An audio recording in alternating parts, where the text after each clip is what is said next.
بسم الله الرحمن الرحيم السلام عليكم ورحمة الله وبركاته marka koowaad waxaan alle uga mahad celinaynaa nimcooyinka uu nasiiyay oo ay kamid tahay in dalkeena uu diyaar u yahay maanta doorashada madaxweynaha 15 May ee fooda nagu soo haysa waxaan bogaadinayaa shaqada labada gole ama labada aqal ee baarlamaanka oo si habsami leh u daadihinaya hanaanka doorashooyinka sida aad wada ogtihiin waxaan ku jirnaa bil ku astaysan halgan wadaniyad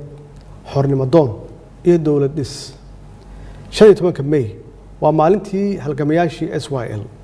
ay dhidibada u aaseen xornimada oo aanu maanta ku naaloonayno waxaa nasiib wanaaga in maalinta doorashada madaxweynaha jamhuuriyadda federaalka Soomaaliya lagu beegay maalinta xuska halgamayaashii SYL waxayna taasi diraysaa fariin cad waxaan ka codsanayaa shacabka Soomaaliyeed inuu si weyn ugu diyaar garoobo una xuso maalintaas maamuuska leh walaalayaal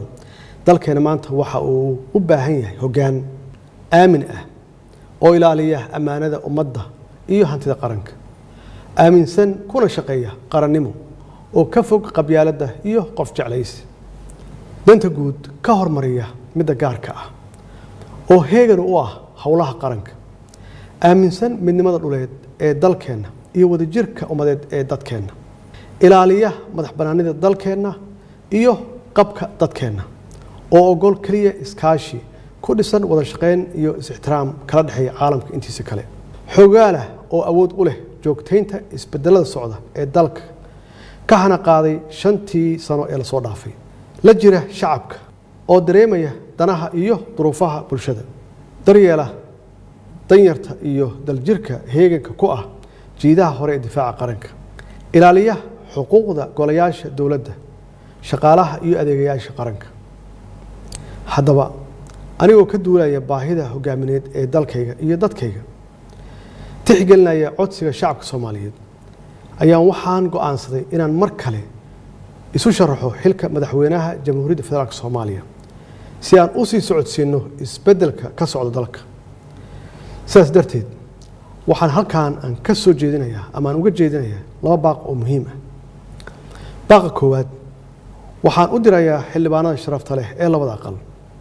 waxaan ka codsanayaa inay codkooda isiyaan oo aan wadajir ugu guuleysano una hormarino dalkeena iyo dadkeena si aan u sii socodsiino isbedel doonka ka soo bilowday 8 Febraayo 2017 baaqa labaad waxaan u dirayaa shacabka Soomaaliyeed meel walba ay joogaan waxaana si qadarin leh aan uga codsanayaa inay mar kale igu garab istaagaan dib u doorasho ku dhisan danta shacabka xubin kasta oo kamid ah baarlamaankeena waxay matashaa ku dhawaad 60,000 oo shacab ah waxaan alle uga baryaynaa in dalkeena uu ku manaysto nabad waarta iyo nolol wanaagsan waad mahadsantihiin والسلام عليكم ورحمة الله وبركاته